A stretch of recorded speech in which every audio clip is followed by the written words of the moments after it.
Well, highlighting local business is one of the big passions of Good Morning Frederick. And today I've got Kelsey Kephart from the Orenda Center in Frederick.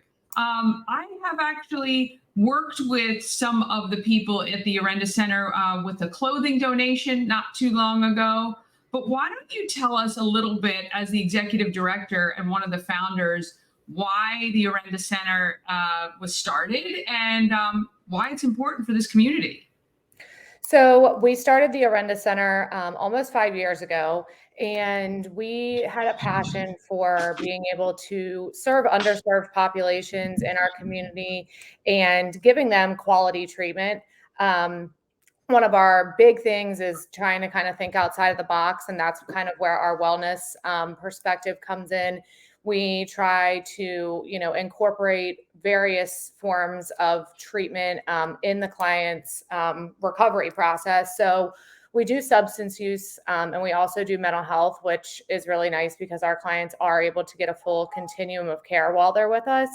And then also while they're there, we obviously provide clinical treatment, we provide medical services, but then we also provide things like yoga, meditation. We are getting ready to start acupuncture, and we just try to give them kind of that full spectrum of services while they're there with us. When we first opened, we were one of the first inpatient facilities in the state to be female only.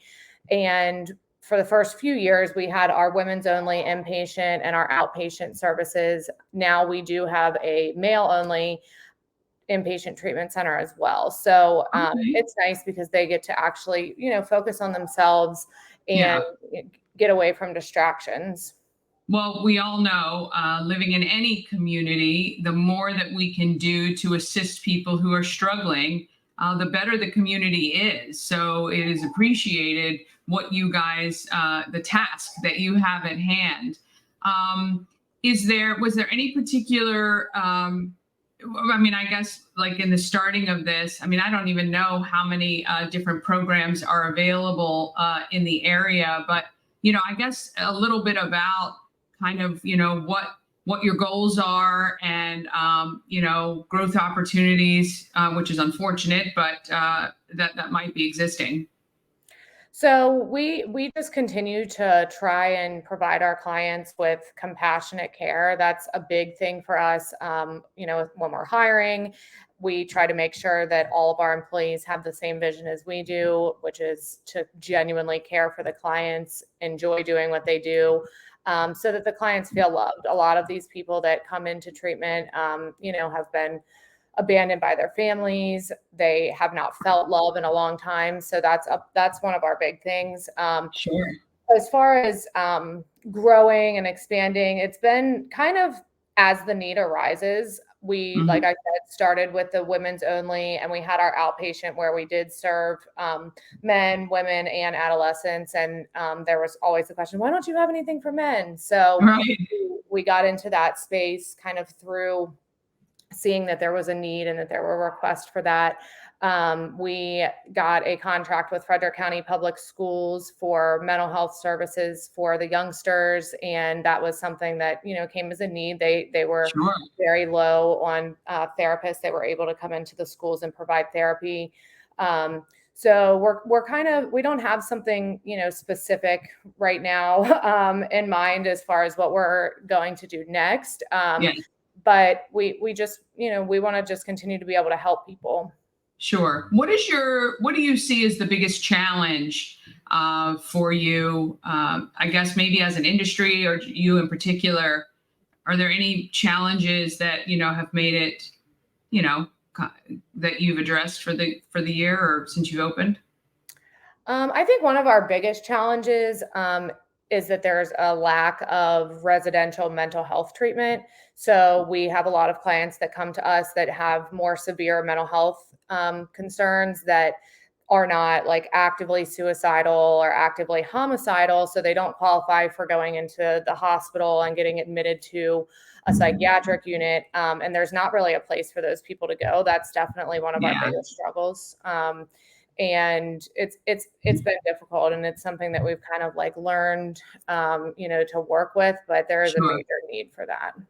So do you guys, in those cases, work with other agencies in Frederick to help? Do you guys all kind of work together if it's not something you can address? Yeah, we work actively with a lot of other treatment centers, with the local hospitals.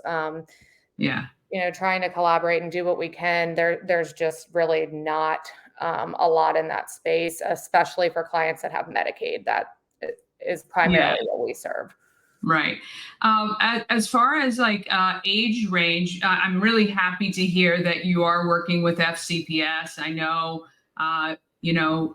adolescents in particular, especially post pandemic, struggled with a lot of mental health issues. And it was very difficult, and I know personally, even to find treatment programs for people under 18. Do you guys, other than through FCPS, help kids who are under 18, or is it mostly adults only? So in our outpatient, we do serve for mental health. We serve children as young as 5 years old. For Oh, the wow. for the substance use piece, we do 12 and up. So that's mostly the adolescents, and that's only in the outpatient setting. So they Okay. can come in and receive either outpatient substance use counseling, but we also have outpatient adolescent IOP, which is intensive outpatient. So Yeah, that's that's great. definitely I mean, a big need. yeah, I know it's definitely something that, again, is really needed in that age range. So that's fantastic that you guys are taking care of that.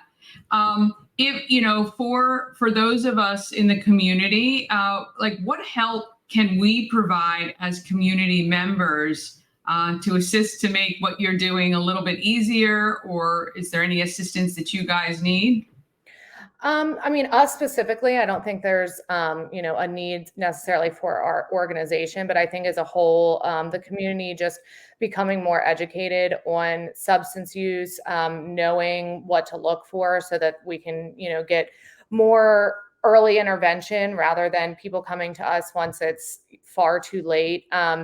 Also, Narcan trainings, that's something that I've been extremely passionate about since even, before I started Orenda. Everybody should be equipped with Narcan because that obviously saves lives. And I think just really like trying to get that stigma about addiction out of our community. I think that's probably one of the biggest ways that we can be supported. And not only us, but all of the people that are struggling with addiction and all of the other treatment centers that are local or, really anywhere in the country. I think that stigma is still there.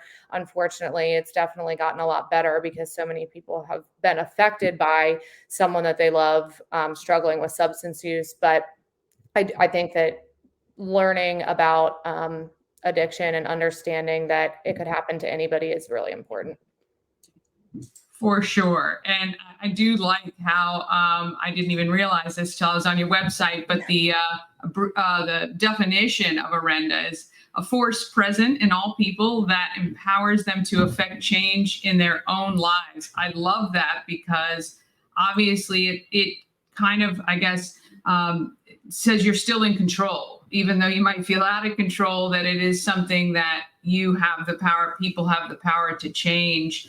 Now, you guys do a majority of your clients. Is it patient pay? Is it do you accept insurance? How does that work for people who may be needing to seek this sort of treatment? So we primarily serve the Medicaid population. So Okay. Medicaid does pay for the services that we provide, and we also do have clients that are self-pay. We have some clients that do have some commercial insurance, but I would say about 90% of our clients do have state insurance. Okay. And if a family is in a situation now, or a person who's watching this is currently struggling, like what is the next steps that they would need to take? Do you have availability to take on a residential, or right now it's outpatient? Yeah, so we have availability usually within a week of calling for inpatient or outpatient services. And if for some reason we don't have availability, we are able to usually refer them to somewhere else that does. Outpatient is a little bit easier to get into than the inpatient services, but we can usually get, like I said, someone in within a week. Yes. And is the process, is it typically, do clients come in as for instance, if you didn't have an availability for the residential, could they start as an outpatient until something becomes available? Is that kind of the process, or they just really go either direction and stick with that?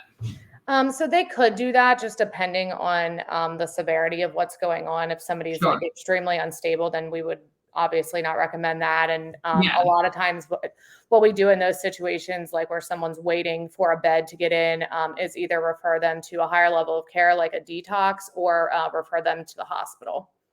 Awesome. Awesome. Well, this has been fascinating. It's really, again, I think what you guys provide obviously is a huge need in every community, but we're happy that you're here in Frederick.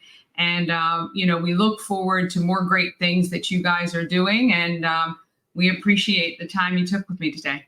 Yes, thank you so much.